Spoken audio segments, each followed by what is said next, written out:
Full Zone Media. Welcome back to Behind the Bastards, a podcast that is entirely funded and supported by the film Alien Resurrection, which no one on this call but me has seen. I have picked a bit that no one can play off of because they simply don't remember the classic Ron Perlman film Alien Resurrection. What a tragedy. Speaking of works of art. Tragedies? No, I was going to say works of art. Noah Shachtman, contributing editor for Rolling Stone and Wired. How are you doing today? Happy? I'm doing sad? Better than a astronaut with a alien implanted into my gut? Question mark? That's good. Does that take place in that movie? I guess if you consider anyone who's in space an astronaut, yes. I do. Okay, then yes, that's essentially what's going on in that movie. There's a lot of cloning involved, though, which, okay, good. Fingers crossed. Would you clone yourself if you could, Absolutely. You would, okay. Absolutely, because then I could have somebody else do my job twice, even though I know that's not how that works. Wow. Yeah, we could... If you've read any Spider-Man comics, it never goes well. No. Mm-hmm.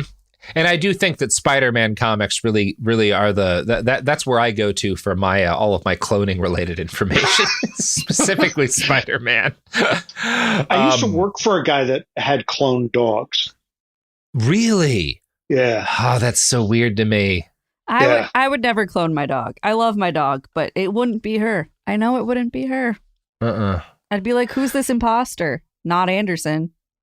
Yeah, I don't know, folks. So you would clone yourself, but not your dog? Yeah, for efficiency purposes, I would just want somebody that could sit in the meetings I don't want to go to, or sit in and do like all the work things that don't appeal to me, and then I could just do the things I want to do.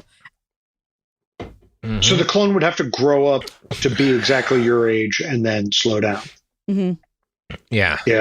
Okay. Yeah, you would have to accelerate its growth, really rob it of a childhood, or you're doing a clone like in that. Well, yeah. So do you not think clones are people, Sophie? Because that's a very problematic attitude to have here. I'm like, it's not real. It has no feelings. Yeah. Again, the Spider-Man books would tell you this way lies madness. Well, it's absolute madness. There's no... If we get cloning at the same period of time, we get Peter Thiel's ideal breakdown of federal power so that there's all these isolated city-states run at the whims of rich people.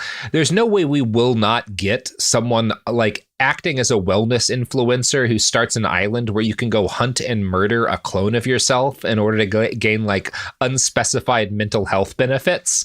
That's absolutely going, Joe Rogan is going to kill his clone in order to gain its power by eating its heart. Oh, yeah. That's a version of the future. That could be us in 10 years, people.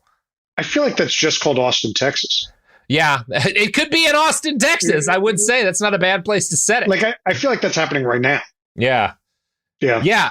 I mean, I killed a guy in Austin, Texas once who looked a lot like me, but that was less out of a desire to gain better mental health. And anyway, Noah, you ever killed anybody? Not that I can talk about on this podcast. Well, that's the answer Peter Thiel would give, I'm sure. And we are getting back to Peter's story. This is an iHeart podcast. Guaranteed human.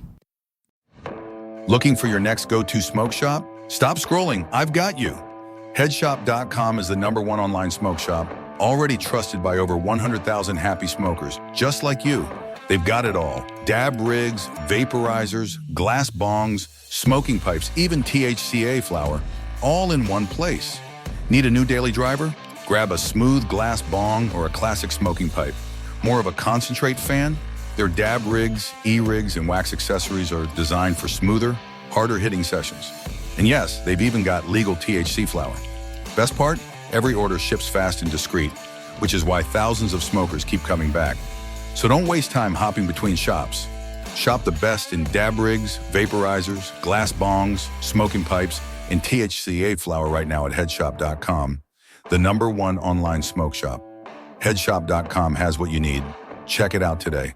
Oh, and because you're listening right now, You get 10% off your next order when you use the coupon code HSHOP at checkout. Go to headshop.com now and smoke smarter. Then she says, have you seen a photo of my son? And I'm like, who is this person? Welcome to the Boys and Girls Podcast. Arranged marriage is basically a reality show, and you're auditioning for your soulmate. And who's judging? Only your entire family. I sacrificed myself to this ancient tradition, hoping to find love the right way. And instead, I found chaos, comedy, and a lot of cringe. Listen to Boys and Girls on the iHeartRadio app, Apple Podcasts, or wherever you get your podcasts. You know Roald Dahl. He thought up Willy Wonka and the BFG. But did you know he was a spy? In the new podcast, The Secret World of Roald Dahl, I'll tell you that story and much, much more. What? You probably won't believe it either. Was this before he wrote his stories? It must have been. Okay, I don't think that's true. I'm telling you, the guy was a spy. Listen to The Secret World of Roald Dahl on the iHeartRadio app, Apple Podcasts, or wherever you get your podcasts. Hi, listeners. I'm Anna Sinfield, the host of the Girlfriend Spotlight, and I've got some great interviews coming your way. I'm also excited to tell you that you can now get access to all episodes of season 1, 2, 3, and 4 of The Girlfriends, and every single episode of The Girlfriend Spotlight 100% ad-free, and 1 week early through the iHeart True Crime Plus subscription, available exclusively on Apple Podcasts. Plus, you'll get access to other chart-topping true crime shows you love, like Betrayal, Paper Ghosts, Piketon Massacre, The Brothers Ortiz, What Happened in Nashville, Hell and Gone, The Godmother, and more. So don't wait. Head to Apple Podcasts, search for iHeart True Crime Plus, and subscribe today. When segregation was a law, one mysterious black club owner, Charlie Fitzgerald, had his own rules. Segregation in the day, integration at night. It was like stepping on another world. Was he a businessman, a criminal, a hero? Charlie was an example of power. They had to crush him. Charlie's Place, from Atlas Obscura and Visit Myrtle Beach. Listen to Charlie's Place on the iHeartRadio app, Apple Podcasts, or wherever you get your podcasts. Up to this point, the Thiel story is the tale of an isolated, super disciplined kid who didn't connect with his classmates. Or at least that's one version of it, right? I will say, I don't know if that's right, because this vision of this kid who just like doesn't understand or get along with other people and is like separate from them is at odds of a kid who hangs out with Judge Kennedy's son because he wants to clerk for Justice Kennedy, who socializes with the Federalist Society people, and who starts and operates a student newspaper with several friends, right? That version of Thiel reads less like lonely victim of bullying and more maybe kind of a rich kid asshole who doesn't like to be associated with regular people, right? It's not so much that he's lonely and separate. It's that he has separated himself because he wants to be better than them, right? Yeah. I don't know which of these. Yeah, you can really make a case for either. If we're going for that latter interpretation of Thiel, it makes sense then to draw a line from his failed ambitions as a lawyer and his anger at the higher education system that had evidently prepared him poorly to succeed in his first ambition. Stanford had not made Peter into the kind of person who could clerk for the Supreme Court. And since that could not be representative of a fault of Peter's, maybe he just literally wasn't good enough, it has to have been the fault of higher education as a system. And Peter has made his anger at this everyone else's problem for the last 40 years. Now, the other open question here is, how did being gay influence Peter's development and the nation-state-sized chip on his shoulder? In 2011, a writer for The New Yorker asked Peter more or less that same question. How did his homosexuality and status as an outsider influence the way he thinks about politics and business today? Here's his response. I can come up with stories about how they're factors, but I'm not sure that they're interesting. The gay thing is that you're sort of an outsider. There are things about it that are problematic. There are things about it that can be positive, but it also feels contrived. Maybe I'm more of an outsider because I was a gifted and introverted child. Maybe it's some complicated combination of all these things, and maybe I'm not even an outsider.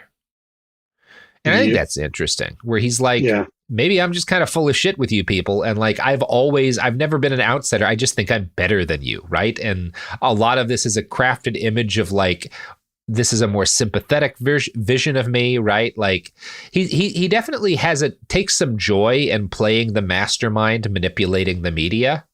Mm-hmm. And he's not bad at it. Yeah, no, I mean, clearly not. And or maybe it's a bit to appeal to actual outsiders. Right. Yeah, maybe it's a bit to appeal to the real ones. One thing you can say about Peter is that very shortly after starting his career in law, he decided, I don't want to be a lawyer. In total, his career consisted of he clerks for a judge in Atlanta for a little while, and then he becomes a first-year associate at a corporate law firm, and he never makes it to year 2. So he just kind of hates the thing that he had studied to do in school. It seems like he hates it largely because he's not going to get a shortcut to being at the top of that. If he's going to get anywhere, he's going to have to work himself up from maybe not the bottom, but like the middle. And Peter just doesn't have any interest in doing that. That's a regular life. That's an ordinary people kind of thing to do, is like starting at kind of the bottom rung of your career and working your way up. He doesn't want to have to do that. So he leaves this profession to start trading derivatives, right? What's the thing you do if, like, you know, you want to feel like you're better than everyone else? Try to get into finance and get mega rich, right? That's his next move, is like, well, law isn't going to be the thing I wanted, so I'm going to try to get wealthy. And this is not going to work out immediately well to him, right? And the fact that finance is, you know, the thing that he's doing, but it's not his first career choice, seems to rub him the wrong way. And this is when we first get outside evidence that he's built a grudge against higher education. In the late 1990s, he gets together with a friend from his Harvard Review days, David Sachs, and co-authors a book called The Diversity Myth, which was published in 1995 by the Independent Institute, a right-wing think tank that made Peter a fellow. During this awkward period in his career, he was hard up for cash. His investment business isn't going well. He's not making money as a lawyer. The think tank gives him income. It helps him and David Sachs secure a series of op-eds in the Wall Street Journal, mocking things like Indigenous Peoples Day and a broadside against multiculturalism that was anti-Western. Their book, which was endorsed by Dinesh D'Souza, had been funded in part by a $40,000 grant by the John M. Olin Foundation, a conservative nonprofit geared towards creating a counterintelligentsia that had also bankrolled some of D'Souza's early career. Peter got to do a book tour and a series of speaking engagements, and he found that he enjoyed aspects of life as a right-wing intellectual. And this is really interesting to me because Peter doesn't start as a founder and get successful in business and then pivot to right-wing politics. He is scouted by right-wing, like, moneyed interests, by these guys working at think tanks and nonprofits funded by like oil and gas billionaires and the like. He is scouted as, this is a smart kid who is frustrated because the first thing he wanted to do didn't work out for him. We could get him into right-wing politics, right? He is a conservative pundit before he starts funding conservative causes. And this is wild. His part. It's the opposite of what I thought the origin story was. Well, and it's so interesting because this is how, for decades, if we want to ask the question, how did right-wing politics get so deranged? How did the Republican Party get so deranged? Well, it's because of this decades-long, very dedicated, methodical effort to, every time we can find an angry young man with a degree of like skill and talent who has failed out of their first ambition, let's put a pile of cash in the front of their face and say like, hey, do you want to get into conservative media? Right? That's where all the Daily Wire guys come from. They're failed Hollywood screenwriters and stand-up comedians, right? That's where Thiel gets into this from. He is a failed lawyer, and they're like, hey, come be our Dinesh D'Souza, right? Like, come be another Dinesh D'Souza. That's his, like, and in fact, Peter, while he's kind of like having this flirtation with being a right-wing intellectual, he tries to start a Bay Area public access talk show with a liberal friend of his, which biographer Chafkin describes as crossfire, but way, way more pretentious. And I can't imagine that. Like, what is a more pretentious crossfire? How does that even exist? With like mid-90s production values. Oh God, too. yeah, my God. like a fucking UHF crossfire, incredible shit.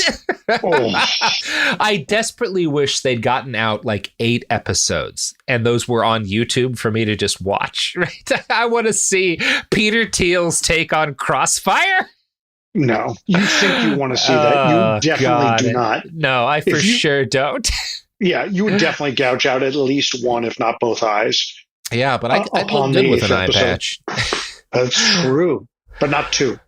Not 2. No one does. So Thiel and Sachs's book becomes a foundational work in the complaining liberals on campus are intolerant genre, right? That's a big part of conservative media today. Intolerant liberals ruining college by being mean to conservatives. Thiel and Sachs are doing this in the 90s, right? It is also an early work of DEI panic, right? This is really where Chafkin gets a lot of credit from me because most of the articles that I read, which talked about this period in Peter's life, mentioned that he'd co-written the diversity myth, but they just described it as a book Peter and David Sachs wrote because they were so frustrated, right? This genuinely came out of a place of we were so angry about what we saw at Stanford that we just had to write this book about like this real problem we saw coming up from higher education, all these fucked up things on campus that we just couldn't ignore anymore. And that's not true. The reality is that the diversity myth and the ideological careers of David and Peter were crafted, molded, and funded by powerful moneyed interests looking for fighters to help them tear down the liberal status quo. And chief among the bugbears of these moneyed interests was people who thought that other cultures should get to exist in American intellectual life, right? That's what made these rich guys angry, and they hired people like Peter and Thiel to yell about it. Now, the book's fascinating shit. Yeah. The book's Amazon description informs us the authors convincingly show that multiculturalism is not about learning more, it's actually about learning less. Now, if you read, there's a fun article because this has become like the modern, this is also like most of conservative politics today. Thiel got to write an article about this book he wrote as a young man for a website called The New Criterion in 2023, which is, coming out just as this panic that he and David had really tried to start much earlier over multiculturalism on campus became integral to conservative politics. So Peter goes in and basically does like a victory lap. I was right all along. And he lists his examples of progressive mania that he saw in Stanford as the replacement of Shakespeare's The Tempest in one class with a play that had been written by a modern author based on The Tempest. The inclusion of other works beyond the Western classic literature canon was, in Thiel's eyes, a tendentious left-wing anti-Western crusade. As opposed to just like, I don't know, man, maybe it's good at a certain point to add in works that are influenced by and based on some of these like classics instead of just having everyone read these classics, ad nauseum. There's an intellectual value in discussing the works that they inspired. That's kind of accepting that art and creativity is a living sort of thing, as opposed to just being like, no, everyone just needs to memorize the Iliad. Well, maybe we could talk about some of the works that were influenced by it and, that have descended as a result of it, because that's just kind of how education ought to work. At one point, listing examples of how progressive madness had warped educations at Stanford, Thiel complained that the campus refused to seal off glory holes during the height of the AIDS epidemic. Now, I don't know if this is true. I have not found any outside evidence that this is a thing that happened. In that 2023 article, Thiel does make a couple of valid points. He complains about the insane increase in tuition costs and how that's a part of the housing crisis. And he's not wrong there, right? Like the fact that so many people are in educational debt is part of why it's hard for them to afford housing and to like buy houses of their own. Sure. But what he's doing here that's fucked up is he's wrapping decisions made by people who aren't teachers, right? Teachers are not choosing to make college this expensive, and they are not the primary financial benefactors of college being that expensive, right? It is the administrators of the school. It's not like your history professor isn't deciding what like the campus is going to charge people for credit hours, It's crazy. Yeah. The glory hole thing is also just like, I feel like it's just bullshit. I feel like it's just bullshit. Yeah. I feel like there were probably a couple of glory holes on campus, maybe, but like I don't feel like the school was like, no, we love our glory holes. We're keeping those in. It's bananas. And then also, I mean, it is a little bit bananas that this guy was like confronted for being kind of like pro-apartheid South Africa by black classmates. Yeah. And then his solution is what? That it was bad to have any diversity on college. Yeah, it's bad campus? to have any diversity in like the course material. That if you're doing a Western class, you should only be reading old dead white men as opposed to like, well, number one, Western civilization includes a lot of people who are not white and exists up to the present day.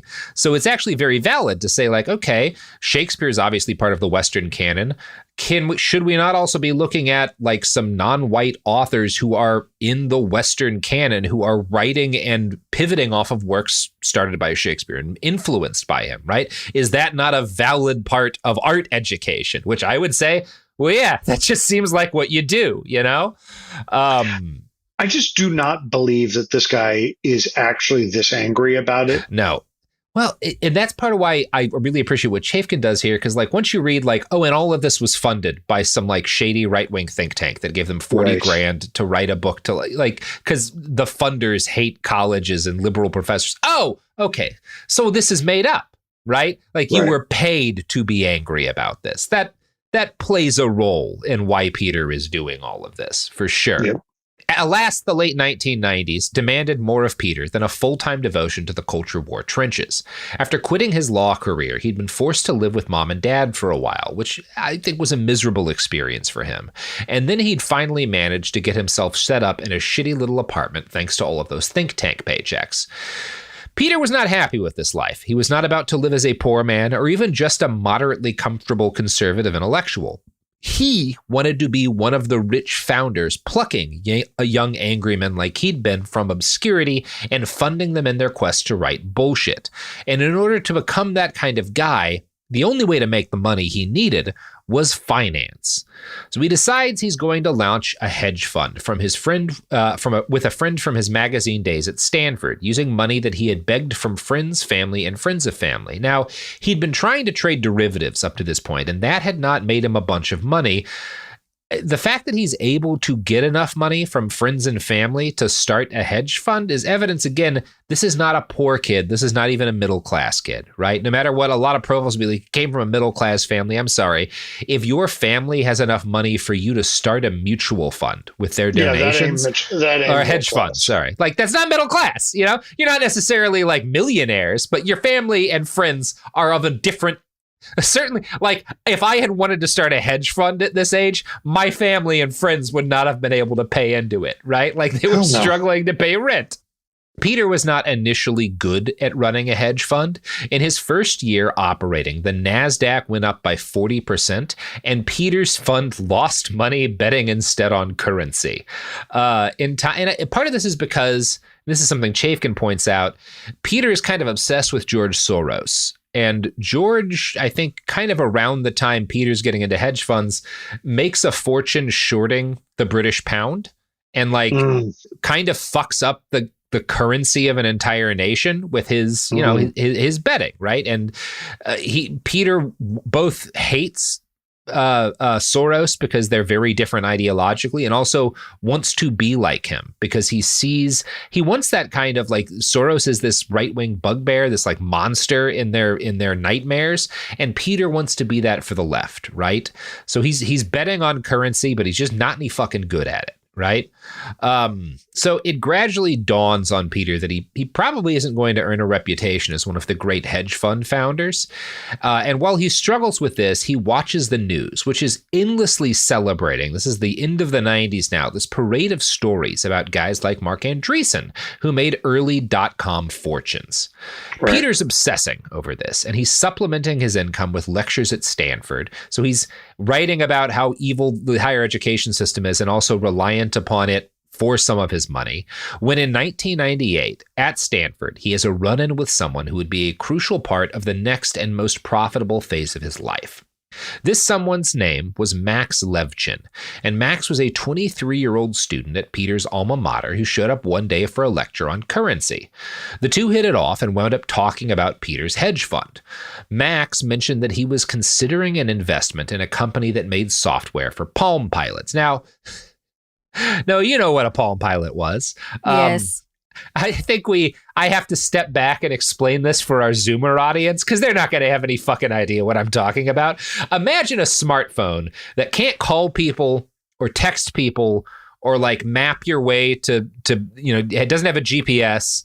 You also can't message it. You can't like use the internet at all really on it in most functional ways. And there's not any games on it. It also doesn't have a camera. Basically, it's a small computer that keeps track of your calendar. And if you can find out how to download a book in 1998, it can kind of be a shitty e-reader, right? Those are the things that Palm Pilots are doing at this point in time. Wasn't it also one of those things like you had to use one of the like it's got a stylus? Pens? Yeah. Oh, yeah. They're awful. It really is like Steve Jobs hated the Palm Pilot because he very rightly was like, this is never going to take off as a product because it sucks. It's a piece of shit. The only people who like these are like people with disposable income who like want to impress folks by having an electronic gadget that most people don't have, right? They're just, not that there's not uses for a Palm Pilot, but it's not an indispensable device in the same way that a smartphone will become, right? Like you really can't exist in a lot of the modern economy if you don't have a fucking smartphone. Palm Pilots are never that. But indispensable, however, in masturbation jokes. Yes. Also that, right? That was, oh God, yeah. What a time that was. They really laid that one up for us perfectly. Yep. So Palm Pilots are a dead end tech-wise, but they also they're not a failed product entirely. They do make money for a while. And there's a lot in Palm Pilot development that is going to feed in later to smartphones and the smartphone app ecosystem, right? And that's going to be relevant because like Max and Peter, they start talking about like, we want to create like an app for Palm Pilot users. And specifically, initially what PayPal is Max and Peter being like, what if Palm Pilot users could send each other IOUs?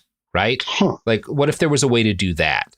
And his interest kind of evolves into what if we use, because they're looking at the internet and Palm Pilots have some ability to connect. It's a nightmarish pain in the ass compared to just like the way your smartphone works. They do have a way of connecting. Peter is starting to look at this digital infrastructure that's being built up in this period, and he gets this fascination with the idea of what if we create a digital bank that can separate money from the state, right? So he sees PayPal not as just a business, but as an act of revolutionary praxis. If we're looking at like Peter as like a capitalist Lenin, this is his equivalent of like the banks that Lenin had Stalin rob in order to fund the revolution, right? PayPal will allow us to take money from the state and build up our own war chest in order to destroy this liberal nanny state and create our libertarian paradise. It's a weapon. Right? Peter sees PayPal as a weapon. At the time? Yeah, that is what he claims I can't tell you what he believed at the time, but all the reporting on him, and this is what people who knew him said, is that like, yeah, he saw this as like, this is a way to separate money from the state. So I think it is probably credible that he sees this as an act of kind of revolutionary praxis. Wild. Yeah. In a 2007 article for Fortune magazine, Jeffrey O'Brien wrote, Thiel figured a web-based currency would undermine government tax structures. Getting there, however, would mean taking on established industries, commercial banking, for instance, which would require financial acumen and engineering expertise. That's one of the earlier, like, this is a revolutionary thing for him, right? I want to undermine the government by building this web-based currency. And obviously that's not what PayPal becomes. PayPal is just a way to like send your friends money, you know? Like it is not separated. But also Peter is not involved in PayPal after he sells it, as we'll talk about. Right. So one benefit of founding a company like PayPal was that Peter and his partner could bring in to work for them anyone they wanted and exclude anyone who annoyed them.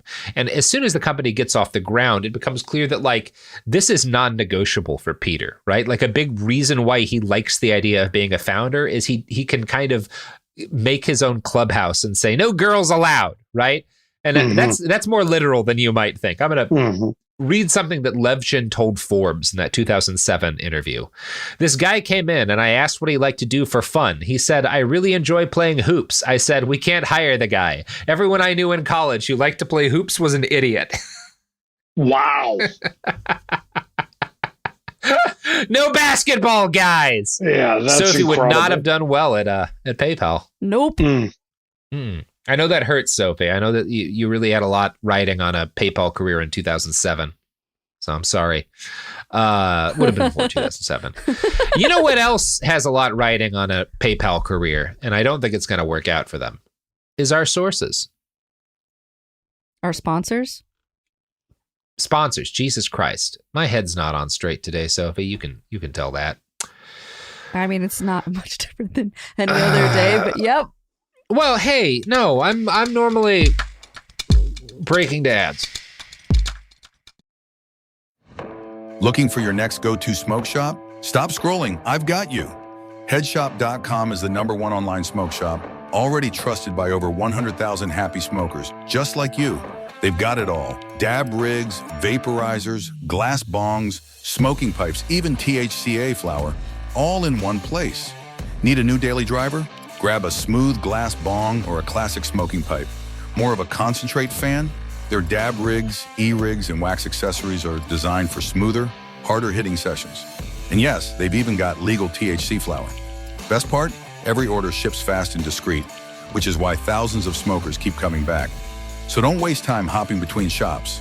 Shop the best in dab rigs, vaporizers, glass bongs, smoking pipes, and THCA flower right now at headshop.com. The #1 online smoke shop. Headshop.com has what you need. Check it out today. Oh, and because you're listening right now, you get 10% off your next order when you use the coupon code HSHOP at checkout. Go to headshop.com now and smoke smarter. Almost 30 years together, 4 kids, and some of reality TV's most unforgettable moments, we know a thing or two about living life out loud. We're taking you behind the scenes in our new podcast, Between Us, with me, Heather Dubrow. And me, Terry Dubrow. Between Us isn't about perfect lighting or curated Instagram grids. It's the unfiltered, behind-closed-doors conversations you wish you could eavesdrop on. Equal parts smart, funny, and a little bit scandalous. Every week, Heather will bring you an unapologetic take on the headlines, the trends, and the cultural moments everyone's texting about. And Terry will deliver insider beauty, health, and wellness insights you won't find on TikTok. Together, we'll tell the stories, spill the secrets, and share the hacks that keep life, marriage, and everything in between feeling fresh and fun. We may live in a gated community, but there's zero gatekeeping here. And plenty of, did they just say that moments? Listen to Between Us on the iHeartRadio app, Apple Podcasts, or wherever you get your podcasts. Segregation in the day, integration at night. When segregation was the law, one mysterious black club owner had his own rules. We didn't worry about what went on outside. It was like stepping in another world. Inside Charlie's place, black and white people danced together. But not everyone was happy about it. You saw the KKK? Yeah, they was dressed up in their uniform. The KKK set out to raid Charlie, take him away from here. Charlie was an example of power. They had to crush him. From Atlas Obscura, Rococo Punch, and Visit Myrtle Beach comes Charlie's Place. A story that was nearly lost to time. Until now. Listen to Charlie's Place on the iHeartRadio app, Apple Podcasts, or wherever you get your podcasts. Usually on This Podcast Will Kill You, we talk about the diseases, infections, and biological threats that can make us really sick. But right now, we're doing something a little different. We're stepping back and looking at what the human body needs to keep going. When you consider what we know about sleep in humans, there's one rule that comes out. We are predictably unpredictable sleepers. We're talking about why sleep works the way it does, why our bodies don't follow neat rules, and why modern life makes rest so hard to come by. The second half of our series takes us to the digestive system with a multi-part series on what happens after we eat. Okay, I just have to say that all of my favorite words apparently are digestive words. Sphincter, peristalsis, duodenum. It's fascinating, it's funny, and it matters so much more than you think. Episodes of our new series run from January 20th through February 17th, with new episodes every Tuesday on the Exactly Right Network. Listen to This Podcast Will Kill You as part of the Exactly Right Network on the iHeartRadio app, Apple Podcasts, or wherever you get your podcasts. Segregation in the day, integration at night. When segregation was the law, one mysterious black club owner had his own rules. We didn't worry about what went on outside. It was like stepping in another world. Inside Charlie's Place, black and white people danced together. But not everyone was happy about it. You saw the KKK? Yeah, they were just dressed up in their uniform. The KKK set out to raid Charlie, take him away from here. Charlie was an example of power. They had to crush him. From Atlas Obscura, Rococo Punch, and Visit Myrtle Beach comes Charlie's Place, a story that was nearly lost to time. Until now. Listen to Charlie's Place on the iHeartRadio app, Apple Podcasts, or wherever you get your podcasts.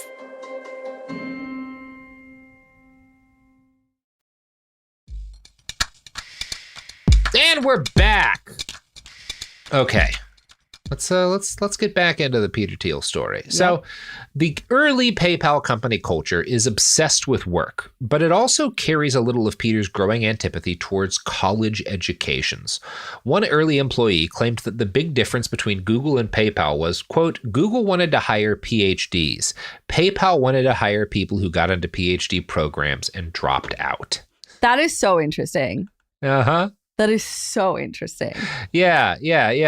Wow. It's this, and again, Peter's not a dropout, right? Like he not like for example, Jobs, right? He's not somebody who decides college isn't for me and bounces to do his own thing. He gets a degree and fails. Mm-hmm. So it's interesting that he's like, I am only going to hire people who were like, I guess, slightly more on the ball than me about realizing college wasn't where they wanted to be. Or I guess PhD programs, you have spent a lot of time in college at that point. I don't know. You can interpret that how you want. Levchin describes early PayPal employees as geeky guys who, quote, didn't get laid very often. The least surprising thing I've ever heard about PayPal. If you're wondering what companies' employees were fucking like crazy, PayPal's not going to be your first bet. Obviously, it's Yahoo.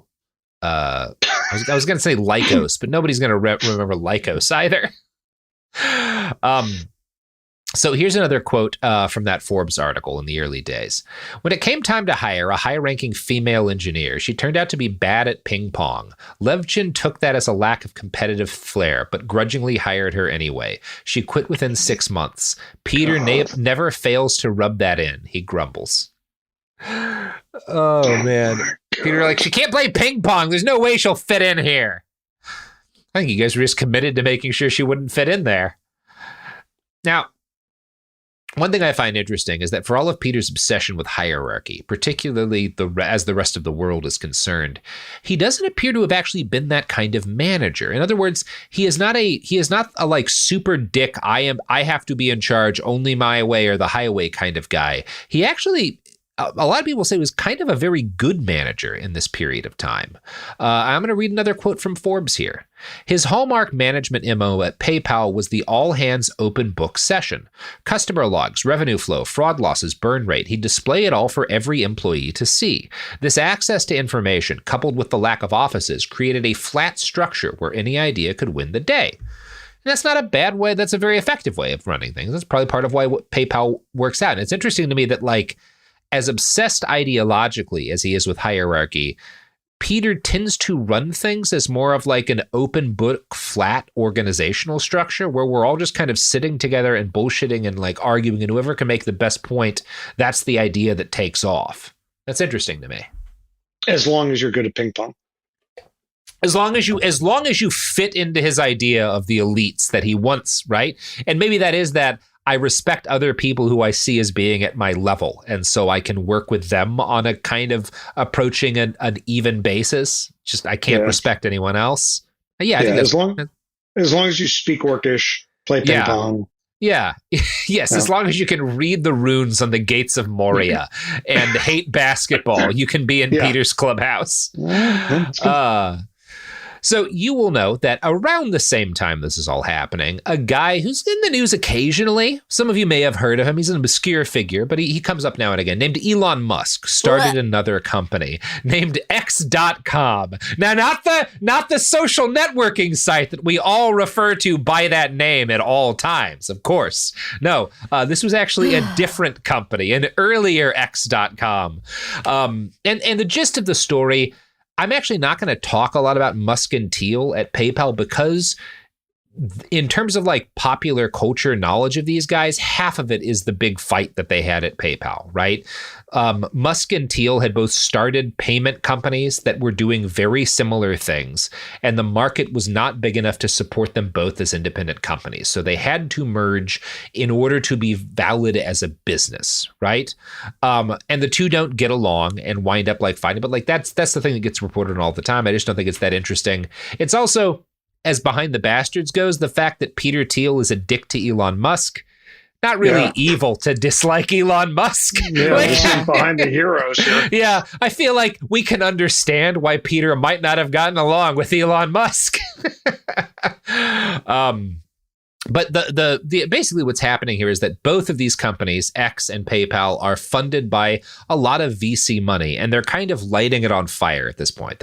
Neither company is in the black, and the belief is that like the only way they'll get there is if they merge. And this does work. This is an effective. They get kind of pressured into it, but this is an effective like way to build a business.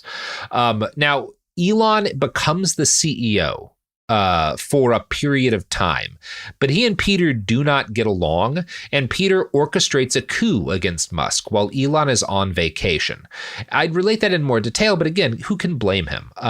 Now, the specific conflict seems to have arisen because Elon has this obsession with moving the company off of Unix and towards a Microsoft platform, whereas Thiel and his OGs are all very much like in the Unix tank, right? And so like that's kind of the root of a lot of the conflicts between them. But the larger issue is that there's just a personality clash. They don't like each other. And one of the things that's really funny here is that as much as both of these guys suck, and they're both current like influential right-wing like monsters, they both had each other's number 20 years ago. Like their criticisms of each other are perfectly valid. Chafkin quotes a colleague who talked to each man about the other during this period, and this colleague said, Musk thinks Peter is a sociopath, and Peter thinks Musk is a fraud and a braggart. Hey guys, you're both right. You did it. Incredible. Yeah, that's not bad. All right. Mm-hmm. I can't wait for the next Trump administration when they're that's going to be fun. Over control to dismantle the state. Yeah. That's kind of either no matter who wins, we lose, or maybe the Mr. Burns so many diseases that it kind of keeps the structure propped up. Yeah. I guess it's we'll Alien see. versus Predator. Yeah, it's very Alien versus Predator. That's your call. Yeah. Okay. I think it's Alien 4, but nobody's going to understand my references to Alien 4.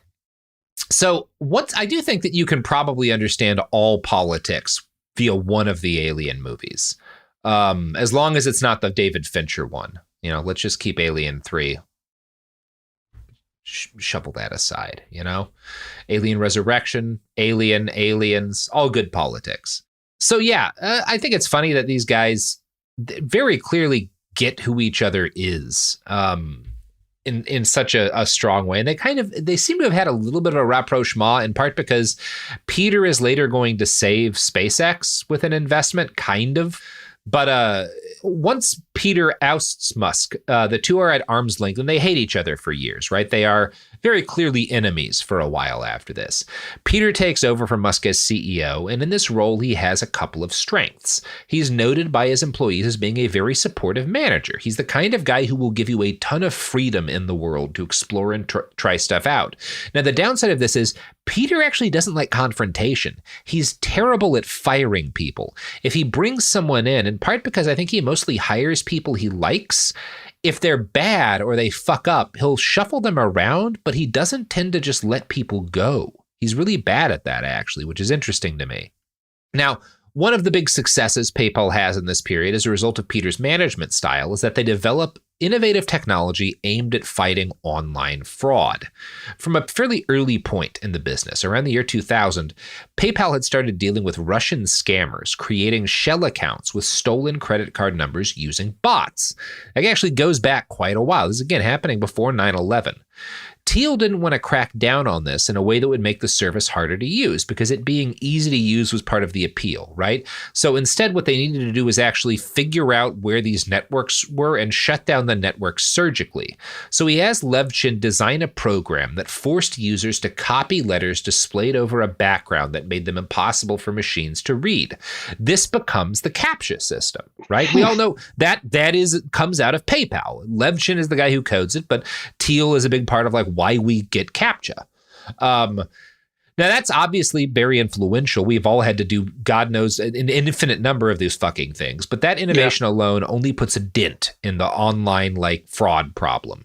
So near the end of 2000, a PayPal employee named John Kothanak, who's a former military intelligence man, started building what we today call the crazy board, right? Where he's trying to do the little string, tying bits of string to pictures of different fraud networks, try to map out these accounts of fraudsters who are attacking PayPal. And he does this all kind of in a very labor intensive way. Building this map is a real pain in the ass, but he does eventually isolate the main culprit of the botnet, defrauding them, a guy nicknamed Igor, who had taken $20 million or so out of PayPal. Now, when this worked out, this is a very effective method of getting this guy.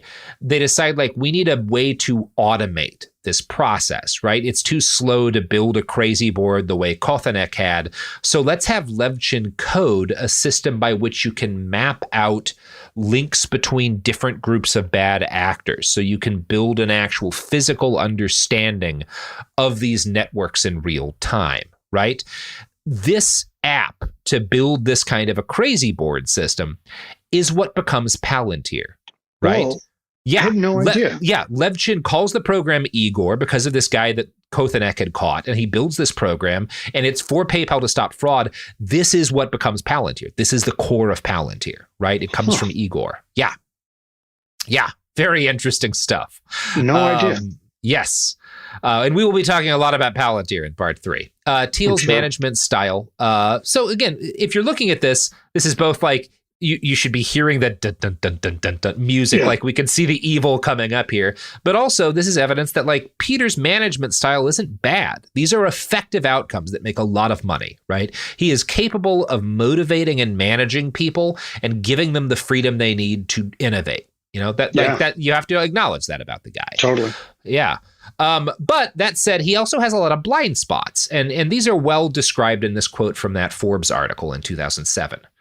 PayPal's losses were multiplying. It battled Russian fraudsters who were filching millions by cribbing credit card numbers. Customer service complaints flooded the phone lines, and inboxes were often dealt with by simply not answering the phone or doing a mass deletion. Louisiana temporarily banned PayPal from doing business in the state. MasterCard threatened to pull the plug because of the high number of chargebacks.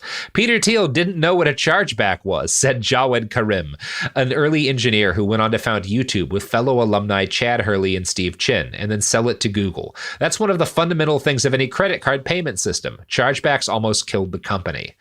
So there's also, in this very libertarian way, he doesn't understand very basic aspects of reality that are central to the thing he's trying to do, and it nearly kills them, right? You don't know what a chargeback is, and you are running a payment processing company.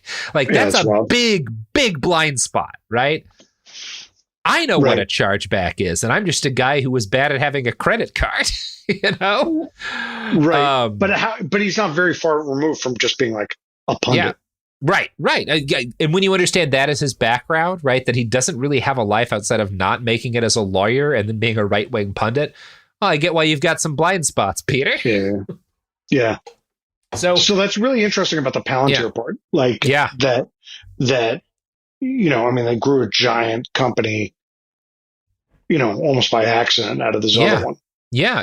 And that is one of the more interesting stories with Thiel, right? Because it doesn't come out of this, the fact that he's after 9/11 able to see this thing we've used to stop networks of scammers you could probably sell to the government to try to stop terrorists, right? After this big attack, that's some genuine insight. So PayPal, it struggles with profitability, but they eventually break even after about 180 million had been poured into the idea. Now, under Elon and Peter Thiel, PayPal is never profitable, right? They hit break even, and as soon as they hit break even, they carry out an IPO, right? Immediately after their IPO, the company is sold to eBay for $1.5 billion, and Peter leaves instantly. Right? The financially successful portion of PayPal's history, he is not around for. And in fact, the first thing he does after living is he's going to set up like a venture capital fund, and he's going to short PayPal, right? What? He sells this thing off, and he's like, I'm immediately going to bet against it. Yeah. Oh my God. Yeah. He has absolutely not at all, no loyalty or anything like that, right? Like he gets his money and he gets out. I am done. I have no more interest in this idea, right? And I think in part because it's become clear at this point, by 2002, PayPal is not going to destroy capital, PayPal is not going to destroy like liberal democratic governments. It's not going to create its own currency system. It's just going to be a way people spend money on the internet. And that's not interesting to him, right? Now, that's wild. Part of why I think he gets into this like shorting, betting against this thing he'd helped to build is that 2002 is also right after 9/11. And Peter is one of many Americans who kind of loses his mind over 9/11, right? This is a deranging moment for him. And it also it fucks up the fact he has this need to be seen as a contrarian, as separate, as above the herd, right? And it's interesting to me that for all of that, he is very much in line with regular people like my parents when it comes to just losing his mind over this terrorist attack. It terrifies him. He's going to participate in a program by the Bush White House to bring Silicon Valley movers and shakers in closer contact with the Republican Party. This is the first, a lot of his friends from PayPal, people that had kind of seen him as he's a libertarian, he's a Silicon Valley libertarian, but libertarians were very anti-Bush in this period. Very. And the fact that Peter is willing to get in bed with the Republican Party, a lot of people is oh, I don't really know this guy like I thought I did. This does not make sense for the person I thought Peter was. Right. And, some of what's going on here is that the tech bubble has burst in this post 9/11 period, right? The period immediately after the attacks when the U.S. is invading Afghanistan and spinning up towards invading Iraq is a bad time for big tech. The dot-com bubble had burst and the economy in general had shit the bed partly as a result of the attacks. Peter, who has always had a good gut instinct for the momentum of the moment and culture, opted to spend a lot of the next 2 years kind of fucking around. Right. He gets from 2002 to 2004 that this is not really a great time to be investing in most things. And he's just sold his first company. He's mega rich now. So some of what he's doing is just, he's kind of idly shorting his old business, the US economy, but he's also just kind of doing the very understandable thing, which is partying for a while, So this is also where Peter, you could kind of see this as he's getting some space and he starts to find himself during this period. Chafkin writes that as CEO of PayPal, Peter had dressed down in a t-shirt and old jeans, but as soon as he sold off his interest in the company, quote, now Thiel had a wardrobe full of suits and a silver Ferrari Spider 360. Red, he told the New York Times Magazine, would have been over the top. He purchased a 10,000 square foot mansion in San Francisco and filled it with art, but also conference rooms, a day-to-night lounge, and a kitchen meant for buffets. It was a place to work and host work. But, Chafkin writes, there were no keepsakes, no magazines, and no family photos. Thiel's homes, as one visitor remarked, referring to the Presidio mansion and a grand apartment that Peter acquired in New York City, look like stage sets, and it's hard to tell someone actually lives in them. I feel like that's just being mega rich. You've got enough people to keep everything clean all the time, and you own a lot of nice artwork. Totally. Yeah. Thiel invested money in a nightclub called Frisson after one of his friends bragged about a different nightclub in New York City that had co-ed bathrooms. And so Frisson is largely based around its co-ed bathrooms, which are designed to provide couples with an easy way to fuck in a public bathroom because some people want that.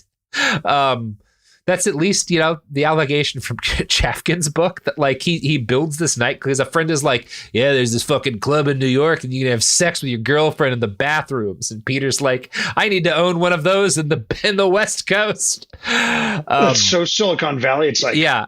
Yes, you've invented bathroom fucking. Yeah, you've invented fucking in a club bathroom. Congratulations. Yeah. Peter comes in one day dressed as Steve Jobs, like, I've had an incredibly great idea. Doing cocaine in a bathroom.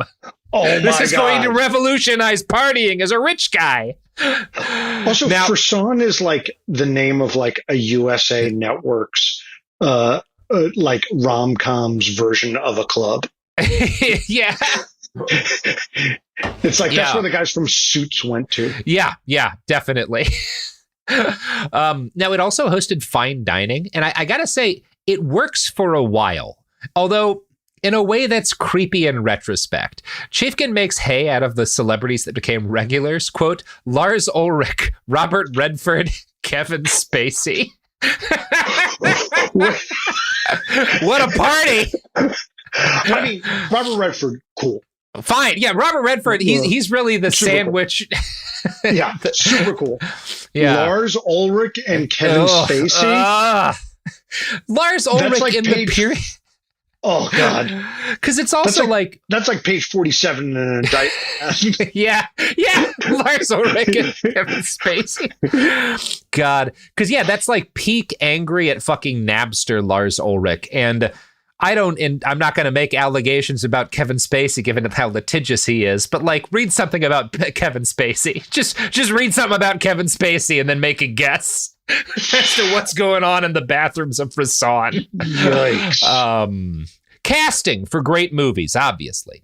So he tries his hand at publishing in this period too, and you are not going to guess what magazine he launches. What sport would Peter Thiel launch a magazine based around in 2002 or 4, something like that? Squash. I don't know. What are we? Squash. Okay, you got to guess, Noah? I mean, I thought you were giving us like the foreshadowing with ping pong. No, that would have been I would have respected the hell out of that if he had tried to get a ping pong magazine off the ground. What's that sport I complain about all the time? Pickleball. No, not pick. I don't even know if that exists. Besides, pickleball is just like ping pong on a slightly larger court. Anyway, we all know that. Frisbee. Yeah, it's ping pong for dads. Frisbee. Yeah. Frisbee. No. Handball. No, I'm satisfied that none of you guessed. The magazine he launches is named American Thunder, and it's about NASCAR. That sounds like first of all, that sounds like a dirty magazine. It may have been. It was a little bit pornographic. This is also a psyop. Oh, yeah. He does this. The goal of this is he starts a NASCAR magazine and he hires only his right-wing think tank friends to write about in it. And their goal is to use NASCAR's cultural cachet with like regular conservatives to push more of their extremist, like libertarian ideas to Republicans, right? That's the goal of American Thunder. And it's wild to me, he puts $10 million into this magazine, despite the fact that he is not interested in NASCAR. He brings his old Stanford Review buddies in. And the first issue, rather than like talking about NASCAR in a meaningful way, has like an essay about how the magazine is not going to embody any sense of political correctness, which at this, maybe today that would work. At this point in time, the kind of people who buy a NASCAR magazine really just want to read about Jeff Gordon and Dale Earnhardt. You know, like they're not interested in your rants. What if, hold on, wait. Okay. What if he had done that, but with ping pong? That would be incredibly funny. If he had just tried to red pill everybody through ping pong. His ping pong magazine is entirely about the gold standard. There's just a 45-page rant in here about euthanizing the poor. I was trying to buy a new racket. I still don't know what kind of table to get. Yeah. So yes, it seems to have been a badly disguised attempt to propagandize to normal working Joes. And this is embodied well by the magazine's Real Guys column. And here's how Chafkin describes that. It was written not by an auto journalist, but by the online editor for the Weekly Standard, who devoted his first column to the idea that ESPN had been emasculated by namby-pamby political correctness. The Grub page, where a normal magazine would have stuck the barbecue recipes, included in its inaugural column. That's incredible. Yeah. A possibly tongue-in-cheek anthropological discussion of why household cooking should be considered women's work. Everyday cooking is a chore few men ever get around to, or even care to get around to. We are grateful that this is how things have worked out. So grateful, we'll even help with the dishes from time to time. Fuck off. Just tell people how to fucking make a barbecue sauce, man. Come on. Nobody needs this in their NASCAR magazine. Shut the fuck up. Jesus Christ. So it says a lot about the economics of magazines. Because, like, if somebody hands me $10 million to start a media company, I think I could do a lot with $10 million. Peter's magazine is bankrupt by the end of 2005. It lasts about a year. So that's a pretty, I think even with magazine money, that's a pretty, you'd know more about this than me, but that seems like a pretty fast burn rate. I mean, good on him. Good on him. I'm sure there's some lavish photo shoots. Definitely. Featuring Camille Paglia, every NASCAR fan's favorite intellectual. Yeah. Lounging on top of a stock car. Yeah. I'm sure there's some real a lot of 90s technology devoted to Mussolini being photoshopped into Dale Earnhardt's machine. I wonder if we got, because Dale Earnhardt famously helped lead a crusade against the use of Confederate flags at NASCAR events. I wonder if there's an angry column about that in this. I don't remember the exact year that happened, though. It's like bring back the General Lee. I wonder if that was a cause for these people. Dude, the Dukes of Hazzard guys were in there somehow. Yeah. Jesus Christ. Peter Thiel's NASCAR magazine. The issues of that have to be a collector's item at this point. Oh, my God. Read by exactly nobody. Yeah. American Thunder is bankrupt by the end of the year. Frisson lasts a little bit longer. It makes it till 2008. Now, the fact that he's pouring money into these and all of them are loss leaders, you could say, it doesn't hurt him. He's got plenty of money. And neither of them have been about making a profit. Both were they were schemes to gain influence. Right, the nightclub was a way of setting him up in the popular cool hip celebrity set, and this magazine was an attempt to gain influence with the working class. Right, so the fact that neither of these make money doesn't disturb Peter, but he also knows that he's not going to be able to coast forever off of his PayPal money. And you know what? We here aren't going to be able to coast forever off of the money we already have from ads. So why don't you listen to a couple more? Looking for your next go-to smoke shop? Stop scrolling, I've got you. Headshop.com is the #1 online smoke shop, already trusted by over 100,000 happy smokers, just like you. They've got it all. Dab rigs, vaporizers, glass bongs, smoking pipes, even THCA flower, all in one place. Need a new daily driver? Grab a smooth glass bong or a classic smoking pipe. More of a concentrate fan? Their dab rigs, e-rigs, and wax accessories are designed for smoother, harder-hitting sessions. And yes, they've even got legal THC flower. Best part? Every order ships fast and discreet, which is why thousands of smokers keep coming back. So don't waste time hopping between shops. Shop the best in dab rigs, vaporizers, glass bongs, smoking pipes, and THCA flower right now at Headshop.com, the #1 online smoke shop. Headshop.com has what you need. Check it out today. Oh, and because you're listening right now, you get 10% off your next order when you use the coupon code HSHOP at checkout. Go to headshop.com now and smoke smarter.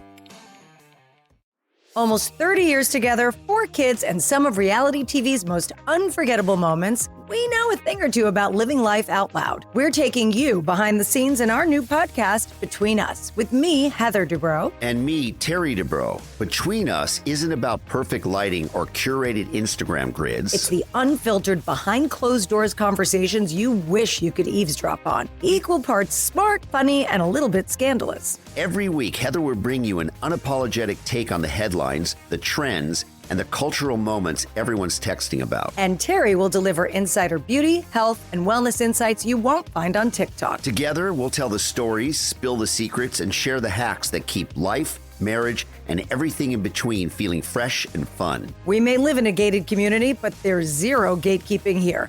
And plenty of did they just say that moments? Listen to Between Us on the iHeartRadio app, Apple Podcasts, or wherever you get your podcasts.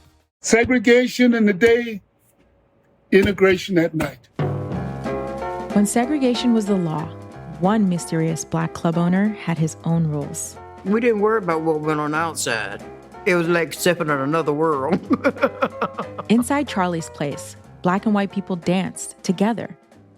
But not everyone was happy about it. You saw the KKK? Yeah, they was dressed up in their uniform. The KKK set out to raid Charlie, take him away from here. Charlie was an example of power. They had to crush him. From Atlas Obscura, Rococo Punch, and Visit Myrtle Beach comes Charlie's Place. A story that was nearly lost to time. Until now. Listen to Charlie's Place on the iHeartRadio app, Apple Podcasts, or wherever you get your podcasts. Usually on This Podcast Will Kill You, we talk about the diseases, infections, and biological threats that can make us really sick. But right now, we're doing something a little different. We're stepping back and looking at what the human body needs to keep going. When you consider what we know about sleep in humans, there's one rule that comes out. We are predictably unpredictable sleepers. We're talking about why sleep works the way it does, why our bodies don't follow neat rules, and why modern life makes rest so hard to come by. The second half of our series takes us to the digestive system with a multi-part series on what happens after we eat. Okay, I just have to say that all of my favorite words apparently are digestive words. Sphincter, peristalsis, duodenum. It's fascinating, it's funny, and it matters so much more than you think. Episodes of our new series run from January 20th through February 17th, with new episodes every Tuesday on the Exactly Right Network. Listen to This Podcast Will Kill You as part of the Exactly Right Network on the iHeartRadio app, Apple Podcasts, or wherever you get your podcasts. Segregation in the day, integration at night. When segregation was the law, one mysterious black club owner had his own rules. We didn't worry about what went on outside. It was like stepping in another world. Inside Charlie's Place, black and white people danced together. But not everyone was happy about it. You saw the KKK? Yeah, they was dressed up in their uniform. The KKK set out to raid Charlie, take him away from here. Charlie was an example of power.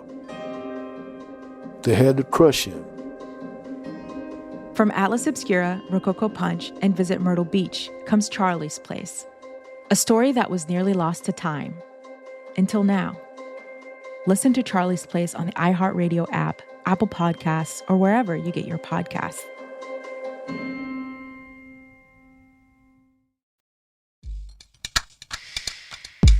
You're back. That was beautiful. Thank you. Thank you. I thought that was one of my better plugs. Yeah. So, by this point, Peter Thiel, kind of the period he's trying all this stuff out, he's also started a new company, an investment firm called Clarion Capital, which had been founded in 2002. Now, Peter, not long after Clarion gets founded, is going to get in on the ground floor of investing in Facebook. He gets a 10% stake in the company. But that deal is also structured in some ways as a loan. This is one of those things that's covered a lot in the Social Network, right? Basically, he puts the stake in the company which allows Facebook to survive in its early days, but he does so in such a way that in order to make the company viable, Zuckerberg has to ice out one of his other founders who has like a 27% stake in the company, which he does. This is Zuck's big first betrayal. And you can see Peter is kind of like the puppet master in it. Now, again, these are all the kids who started Facebook. So the fact that they are backstabbing each other at Peter Thiel's incitement, I'm not really all that interested in. It's like a mark of human evil. That just seems like the kind of thing that was always going to happen at Facebook. But you could see that like Peter's the guy who corrupts Mark Zuckerberg. I don't know that I think that's really accurate. I think Mark was always willing to be corrupted. But that's one version of the story. Now, the play-by-play here has been covered enough in movies and our own episodes on Marky Mark. What I did learn reading Chafkin's recitation of events is that Peter is kind of fucks up his Facebook investment. He gets in early on the ground floor and he does make money, but he loses he gets in on this first round and makes a profit. But when it comes time for another round of investments, he thinks the business is overvalued at like something like 170 million. Like he thinks Facebook is overvalued. And so he fails to roll his investment forward. And as a result, despite being famous as this early Facebook investor, he doesn't make much money off of Facebook. What? Yeah, he really does not make shit compared to what you would expect, right? For normal people, he makes a lot of money off of Facebook, right? But for what you would expect and based on how much, he does not make a lot because he kind of bows out of subsequent rounds of investment because he doesn't believe in the company, right? His whole thing. Okay. So like investment number one, PayPal, which he then sells and turns around in shorts. Kind of shorts. Yeah. And then Facebook, which he does put money in, pits the founders against one another. Maybe they do it anyway, and then doesn't really believe in it. So doesn't really maximize his investment. And this is, it would never be fair to say Peter has bad instincts because he is right about a lot. He's right that there's something in PayPal, but he's wrong about how much there is in PayPal. And this is actually going to be a real pattern in his investments where he'll understand something important, but not to the extent that allows him to actually make much money off of it, right? Or he'll get a guess right, but he won't commit to it to the extent that allows him to really profit from it. And I think that's a really interesting aspect of him, right? That he has these good instincts in some ways, but that he also consistently fails to follow up on them enough. I find that very interesting and actually, honestly, kind of relatable. Like as a guy who's made some of his bones predicting things, and also I am aware of the things that I have been wrong about. I really find that kind of like, I get it, Peter. It's hard, actually, you know? Yeah, totally. So as he's exploring life as a venture capitalist in kind of the early aughts, Peter continues his involvement with Stanford, organizing a symposium on politics and the apocalypse. And this is prior to 2008. So the housing crisis is coming up. This is another one of those good predictions. Peter sees the housing crisis coming up. He sees that economic like crumbling. But he, as opposed to just being like, oh, there's a housing collapse, it's going to be a real problem. And there will be some financial opportunities as a result of that problem, which like the Big Short guys all see, right? Peter sees the collapse coming, but he assumes the whole system is going to crumble. Right? Like he literally thinks the housing collapse is going to destroy the entire US government, basically. Right? What? Yeah. So again, he's like, you're right, but not in the way that allows you to like, but you also like are wrong in a way that means that you can't really profit off of the initial rightness there. Right? You see the problem and then you massively overextend it because of your ideology. And so you fuck up at profiting from this moment in American history. So he like Y2Ks, the housing crisis? Yeah, what year was did the Mayans say civilization was supposed to be destroyed? Like 2012? 2012. So that was going around at this point in time. Yeah, man. He was just a little early for the Mayan apocalypse. Yeah, that was his problem. Maybe Kevin Spacey told him about the Mayan apocalypse during a dinner at Fasan. So he thought that he's like, okay, there's all these like derivatives, they're problematic, housing rate, we're giving mortgage loans to too many people, therefore collapse of all Western civilization. Yes. And I think it's because he sees that banks and stuff are going to go under, but he doesn't see that the government is going to respond in any way to bail them out and prop up the system. Right. Right. Which is such an interesting shortcoming, to not see that like the people running the system have a sense of self-preservation, right? Yeah. Like whatever you say about it, like Obama and, or, you know, even if it had been Bush's, like none of them had a desire in the entire financial system collapsing, you know? No, definitely not. Yeah. Writing in 2021 for The New Yorker about this Politics and the Apocalypse symposium, Anna Weiner summarizes.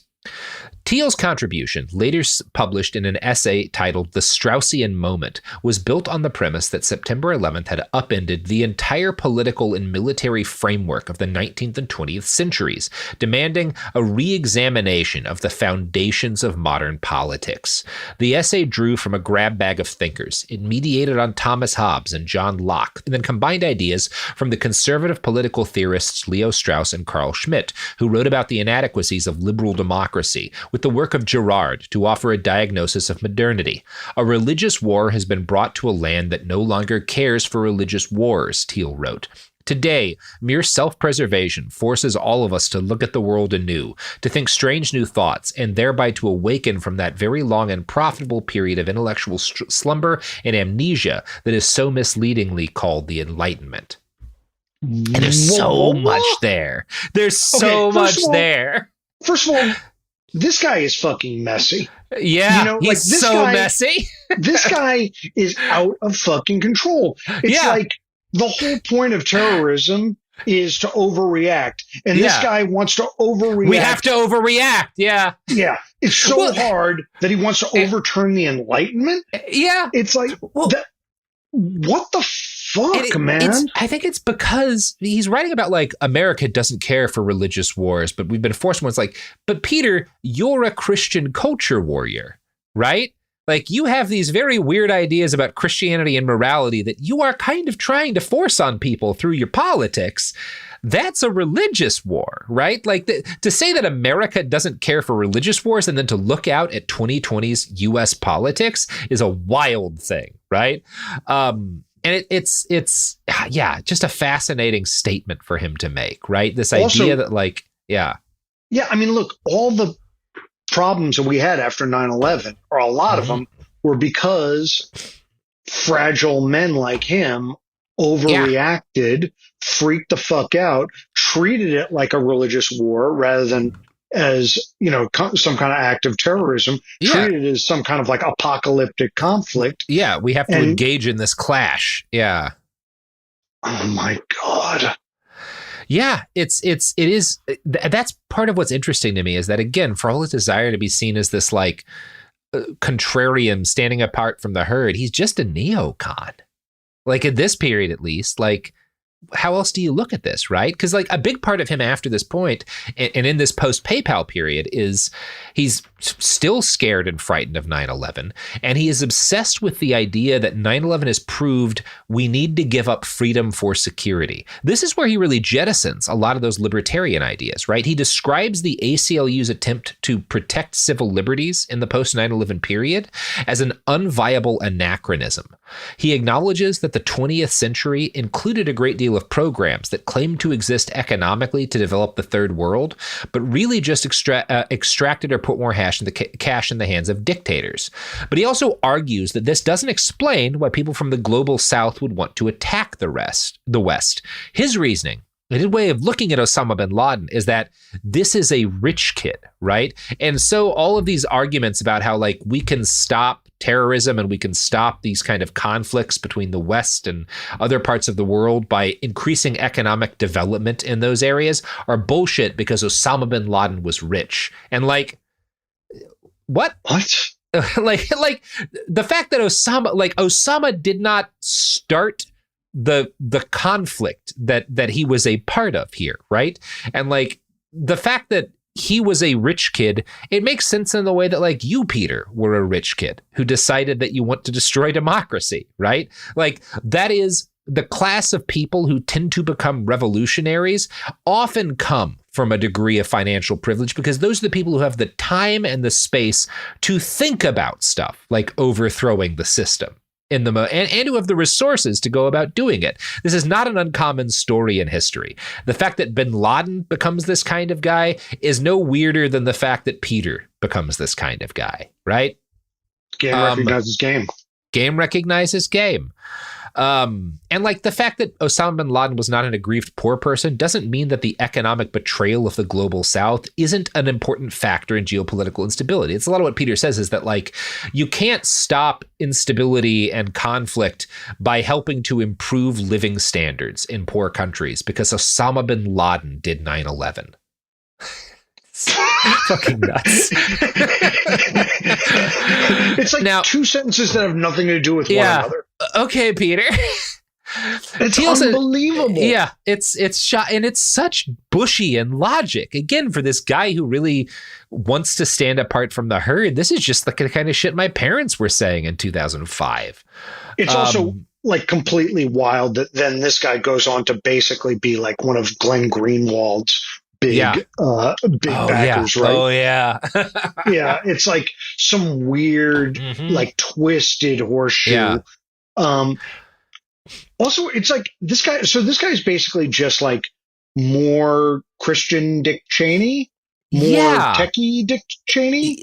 Yeah, more techie and probably more Christian. Yeah, that's probably accurate Dick to Cheney say. With more frisson. Yeah, with more frisson. Yeah, a little more Kevin Spacey too, probably. Yeah. No, that's not an allegation we're making. Yeah. So Thiel's analysis, I think, is inch deep here because he's in this period. And I'll say somewhat understandably, because everyone was entirely focused still on 9/11.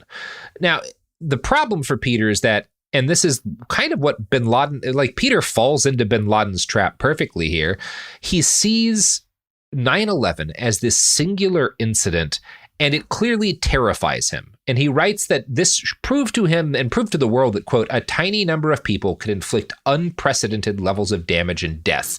And this is why everything about liberal democracy, about civil rights has to change, right? Is that now we know it's possible for a small number of people to kill a large number of people, right? And that completely changes the game. Now, I don't think Peter's being entirely honest here because that's not what scared him about 9/11. The 21st century has been a century of air and drone strikes, of small numbers of people murdering large numbers of people in countries all over the world. Peter doesn't care about these dead people because he's never going to get stuck in a war zone, right? That's part of why he got a New Zealand citizenship for himself, right? It's because he's not going to be anywhere close to a war. 9/11 shatters Peter Thiel, not because it proves that small numbers of people can kill large numbers of people, but because it proved that a small number of people could kill a lot of rich people, right? And I'm not doing the whole justifying 9/11 thing, but like 9/11 is a strike on the financial center of the country. A lot of CEOs, businessmen, people who were executives at big companies die in that attack. An attack on the World Trade Center, Peter can see himself as being a victim of that. He very well might have been in the World Trade Center, right? Like that is the kind of thing that could have affected him. And that's why this scares him, right? It's not that a lot of people or a small number of people can kill a lot of people. It's that I am not safe as a wealthy businessman, right? Like someone could kill me. That's why this fucks him up. Yeah. Yeah. It's interesting that like the degree to which the people that really freaked out over 9/11, like none of them actually lived in the places where 9/11 happened. No. Like nope. I say this as a New Yorker, like New Yorkers did not freak out over 9/11. Like, but people, you know, from fucking uranium mine South Africa who relocate to Palo Alto, they're the ones that lose their minds. Yeah, because, oh my God, I might have been in a place that was, my entire life is about separating myself from the masses and gaining a sense of safety and like value as a result of that. And like, I could have just died like everyone else. I also think that's why he's so scared of death. It's not just the cessation of his own being, but death inevitably, the fact that you will die, this is true of all of us, links you to everyone who ever has and ever will live, right? It is one thing we all have in common. Everyone will die. And Peter hates the idea that he has anything to do with everyone else, that he has something in common with the rabble, that there is a thing that inevitably, inextricably binds him to a poor man in fucking Delhi, right? They're both gonna die. And in fact, that guy living on the street of Delhi might live longer than Peter just because, shit happens, right? Peter could be the victim of an attack someday, and then maybe he'll be outlived by a poor person, right? Peter cannot handle this reality. It drives him mad. My brain is fried right now. Yeah. I'm trying to make the logical inferences this dude makes, and I'm having trouble doing it. I don't understand. There are tons of people I disagree with, and I see how they get from A to B. Yeah. This is from A to the symbol for boron or something. I don't understand where it is he's even coming from. Yeah, because it is confusing. I think if I had to describe it, it's oppositional defiant disorder with merging with main character syndrome, right? That's kind of how I would look at Peter here. Now, later in that same essay, he goes back to the philosophical writings of Girard on memetics, arguing that the need to keep up with your neighbors leads to an ever-escalating rivalry. He declares that the disturbing truth of mimesis has been suppressed, and in the same breath notes that envy is a mortal sin in Catholicism. Now, the conspiracism is weird here, but it's no weirder than what Thiel goes on to claim about ape anthropology. This is, again, an essay about 9/11. At the core of the mimetic account, there exists a mystery. What exactly happened in the distant past when all the apes were reaching for the same object, when the rivalry between mimetic doubles threatened to escalate into unlimited violence? I don't know that moment occurred. Peter, what are you fucking talking about, man? Such a fucking weirdo. Stop this shit. Stop reading Girard. What the fuck are you talking about? Literally stop reading Girard. And what he's saying here is that there's this, because we want things because we see other people having things or wanting things, and that forms through this mimetic process, our system of desire, and that this truth has been suppressed by the secret masters of the world to some extent. And there's this mystery of how did we avoid this kind of escalating sense of jealousy and rivalry for things escalate into this unlimited violence that would have destroyed the species? And the answer is we figured out how to scapegoat individuals in order to stop from mass killing, right? And Peter has to think in this way because he has this very narrow view of anthropology that's informed by Girard's writing. And this concept Girard has of war of all against all, right? And that the only way to avoid this is to gradually drive the combatants to gang up against a scapegoat, right? Now, among other things, if we're just talking about if we're talking about anthropology, this is all ignoring the degree to which primates work together and collaborate, which is also as much a war and conflict is certainly a part of primate evolution. You can find apes, different species of simians go to war with each other in a very recognizable way. You can see that with chimpanzees and the like, but they also collaborate and work together, right? Just picking the one side of things, how they fight for resources and ignoring how they team up in order to get resources and make a better life for themselves is kind of cutting out half of existence. This is, it's what, do you only watch the first 10 minutes of 2001 on Infinite Loop? That's the whole basis of his understanding of mimetic reality is monkeys fight. It's so weird. Yeah. It's really fucking strange. And I have had the same face of just ugh, the last 10 minutes. Again, studying philosophy is sometimes a problem.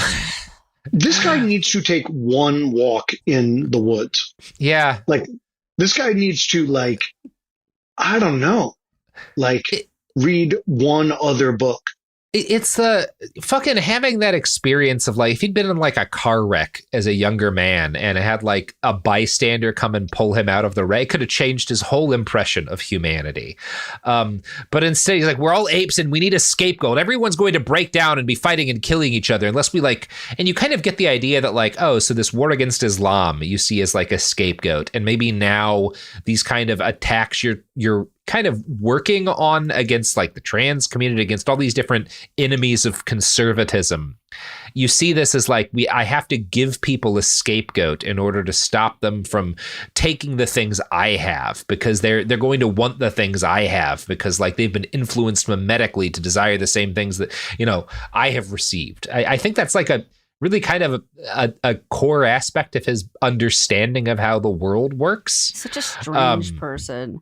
At the ending of this article, this very weird article, Peter comes around to the subject of monarchy, arguing myth transfigured the murdered scapegoats into gods. So human beings created scapegoats so we could avoid murdering each other, and then we turned those scapegoats into our early pagan deities, which is like, again, weird. I don't get that at all. I guess there's like some Greek gods who that kind of makes sense for, right? Like Prometheus maybe, but that, I don't know, how is Zeus a murdered scapegoat? What's the murdered scapegoat that's the basis of that? Or like, I don't know, man. I think you're maybe like, how does Ahura Mazda fit into this kind of shit? Like, that just seems like a weird statement by a guy who hasn't read a lot about world religion. I feel like this whole fucking thing is like, dude was on ketamine and just like writing down whatever came to mind, like whether it linked together or not. Yeah. I don't know. Because it just doesn't. It feels very college level philosophy to me, and it also feels like a guy who's trying to justify being an asshole to other people and manipulating them as like, this is the only way that human beings work, right? Wait, is he the scapegoat? Like, is poor little I think he's afraid he could be. I think he's afraid he could be, right? I think that's kind of what's going on here, is that like fundamentally he is part of why he's into right-wing politics is he wants to make sure he never is that. There's got to be a scapegoat, and it might be him if he's not careful. So he's going to make sure it's someone else. Right.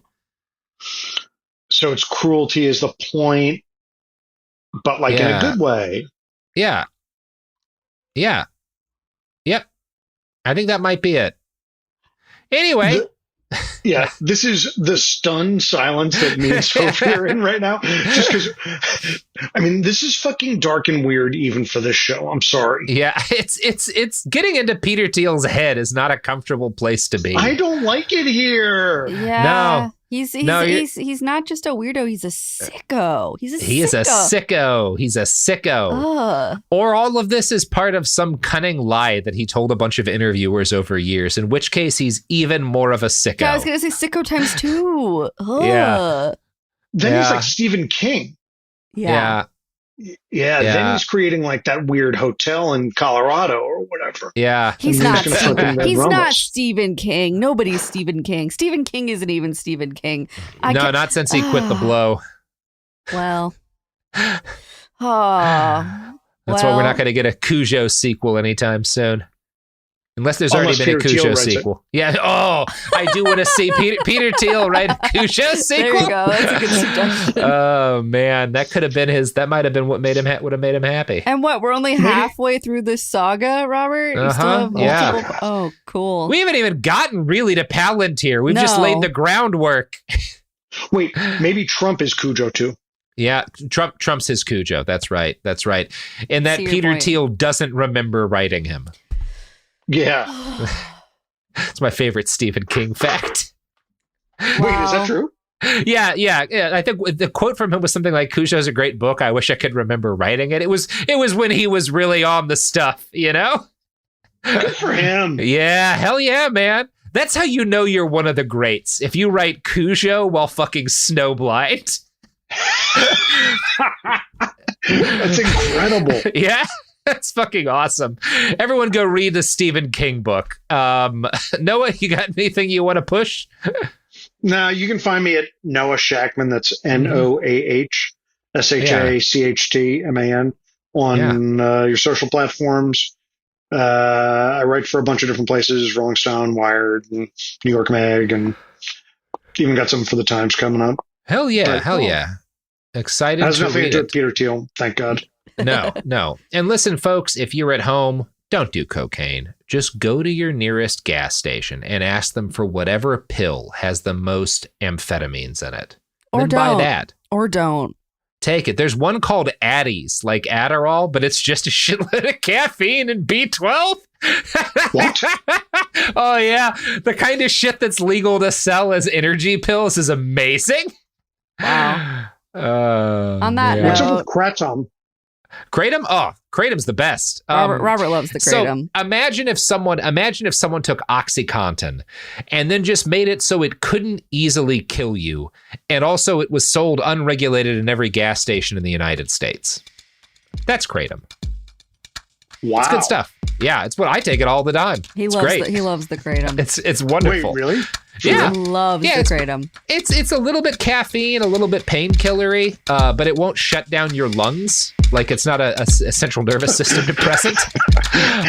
Is that like the tagline? Kratom, it won't shut down your lungs. It won't kill you in the same way that opiates do. It's great. I love it. Be careful with it though, folks. It is a drug. Behind the Bastards is a production of Cool Zone Media. For more from Cool Zone Media, visit our website, coolzonemedia.com, or check us out on the iHeartRadio app, Apple Podcasts, or wherever you get your podcasts.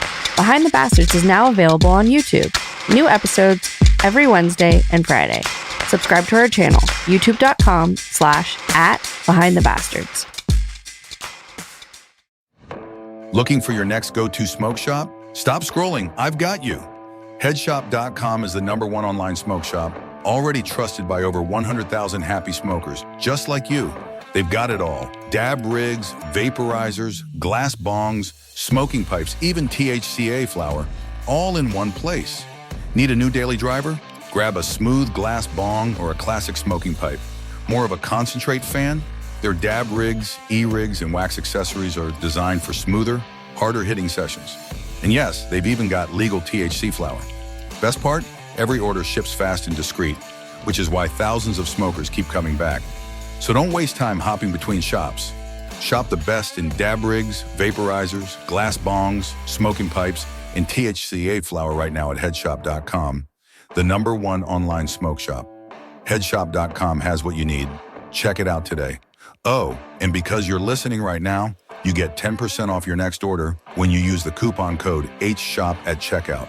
Go to headshop.com now and smoke smarter. Then she says, have you seen a photo of my son? And I'm like, who is this person? Welcome to the Boys and Girls Podcast. Arranged marriage is basically a reality show, and you're auditioning for your soulmate. And who's judging? Only your entire family. I sacrificed myself to this ancient tradition, hoping to find love the right way. And instead, I found chaos, comedy, and a lot of cringe. Listen to Boys and Girls on the iHeartRadio app, Apple Podcasts, or wherever you get your podcasts. You know Roald Dahl. He thought up Willy Wonka and the BFG. But did you know he was a spy? In the new podcast, The Secret World of Roald Dahl, I'll tell you that story and much, much more. What? You probably won't believe it either. Was this before he wrote his stories? It must have been. Okay, I don't think that's true. I'm telling you, the guy was a spy. Listen to The Secret World of Roald Dahl on the iHeartRadio app, Apple Podcasts, or wherever you get your podcasts. Hi, listeners. I'm Anna Sinfield, the host of the Girlfriend Spotlight, and I've got some great interviews coming your way. I'm also excited to tell you that you can now get access to all episodes of season 1, 2, 3, and 4 of The Girlfriends, and every single episode of The Girlfriend Spotlight 100% ad-free, and 1 week early through the iHeart True Crime Plus subscription, available exclusively on Apple Podcasts. Plus, you'll get access to other chart-topping true crime shows you love, like Betrayal, Paper Ghosts, Piketon Massacre, The Brothers Ortiz, What Happened in Nashville, Hell and Gone, The Godmother, and more. So don't wait. Head to Apple Podcasts, search for iHeart True Crime Plus, and subscribe today. This is Ryder Strong, and I have a new podcast called The Red Weather. In 1995, my neighbor, Anna Trainer, disappeared from a commune. It was nature and trees and praying and drugs. So no, I am not your guru. And back then, I lied to everybody. They have had this case for 30 years. I'm going back to my hometown to uncover the truth. Listen to The Red Weather on the iHeartRadio app, Apple Podcasts, or wherever you get your podcasts. This is an iHeart podcast. Guaranteed Human.